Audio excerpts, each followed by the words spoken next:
Hi everyone, I'm reshooting this video because I actually did do this video a couple of weeks ago and it hasn't gone on YouTube for some reason, so I'm having to redo it. And I've called it Complexes, Panic Attacks and Goblins, My Experience.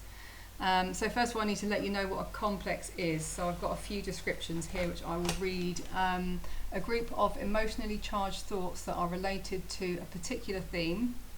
Another way to describe it is an ordinary human experience of being taken over by complex is what we point to with language like "I was beside myself, I don't know what came over me." So it's behaviour that kind of leads to that kind of response from you. My goodness, how did I do that? Why did I do that? Jung sees complexes as autonomous, can also sometimes be seen as demonic. The other thing, another description is a complex is a cluster of energy in the unconscious charged by historic events, reinforced through repetition, embodying a fragment of our personality and generating a program response and an implicit set of expectations. So complex is something that is kind of built over time, so it could be maybe stems from a fear or a fear that something has happened already and that it's going to happen again. For example, when I think about, I didn't learn to swim until I was quite old, until I was about maybe 13, 14, and part of the reason was that whenever I went on holiday back in the 80s, it was okay just to leave your children and go roam, and very often I found myself in difficult situations in the sea, and so from then I became very scared of getting in the sea because I kept in the sea or in the swimming pool because I kept thinking that it was going to be the same kind of experience that I'd end up being, feeling that I couldn't feel the ground, or that I couldn't swim, that I was going to get overtaken, that that I could potentially drown. I remember a few times that kind of waves crashing over me, kind of mouthful of sand and water and spluttering and coming up. So that can build a complex around around swimming, around being in the water. But the explanation that I want to do, that I want to give you today is so I was kicked out of school when I was 16, right, for poor attendance, and I was absolutely heartbroken, and also it did a lot to my confidence. And so from the age of 16, I said to myself, I'm not going to do art anymore, I'm going to be normal, I'm just going to get a job and I'm going to just party and enjoy myself at the weekends. And I did that for a long time. But I actually had a fear of going back into education. And I did try and do a few courses, and each time, if I could leave, I left. I left a few courses. And the one that was related to the job that I did, I had to do, but it was very, very difficult for me. Every day that I went into the course, it was sheer anxiety and panic, and I just couldn't wait to get out there. The whole time I was there, I couldn't even listen. I didn't even hear what was happening because I was so focused in on what I was doing and how I was sitting and how I seemed to be, and I needed to know where the door was just in case I needed to run off. And so I kind of built all of these defense mechanisms or ways for me to feel safe, but I didn't feel safe.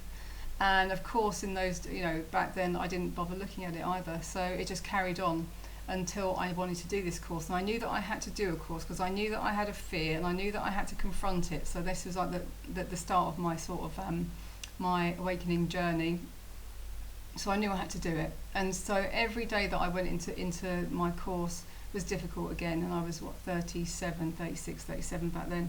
So I was doing it, and this one day I was getting really stressed, and we had this lovely teacher, and she was an old lady.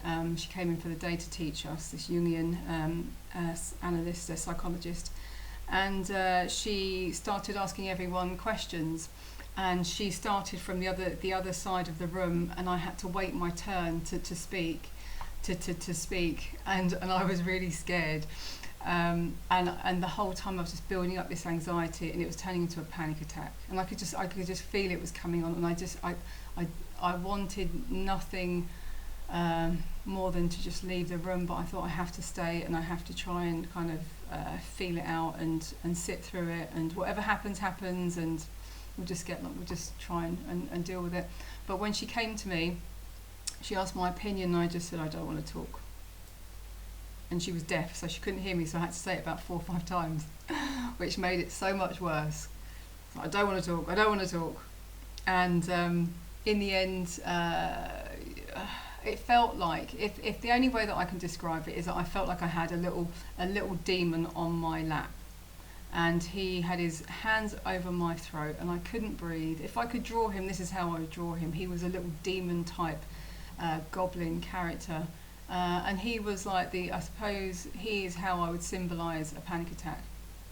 And so that, like, the most important thing is with a panic attack is that you sit through it and you allow whatever comes up, and that if you're going to hyperventilate, then you do.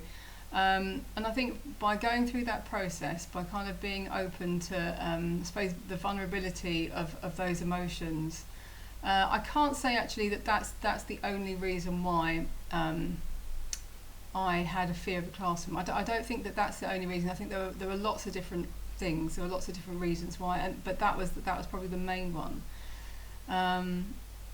But it's something that I did look into. But I mean, I'm letting you know about this because I think it's really important, especially for any of you who have kind of anxieties or complexes, or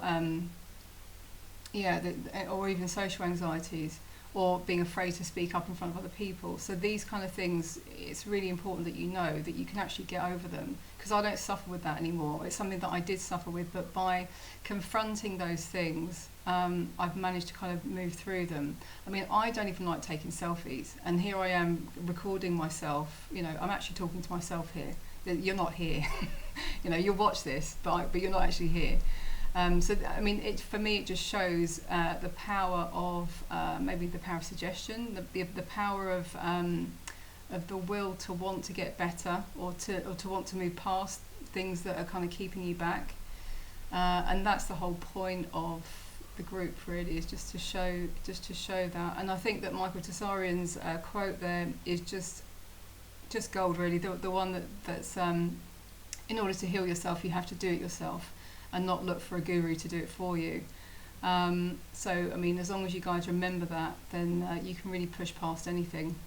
And I mentioned the Goblin as well, because a couple of weeks ago I let you guys know that I have this inner vision. And it's the only thing that I have kind of, not regularly, but I suppose regularly throughout my life, that if I, in terms of how I feel about certain men in my life, I will have a vision of a little goblin, and he is like phallic shaped, and sometimes he's super ugly and sometimes he's quite handsome, but he's always like he's always a bit ugly, to be fair, but the feeling that I get when I see this, and it's very instant, it kind of just happens very quickly, but the feeling that I get when I see this usually gives me some insight into how I should feel, or how I do feel about that person. And it's not in terms of, it can be someone, like, it can be a friend, it can be a friend of a friend, it can be someone that I see regularly, or that I work with, or something like that.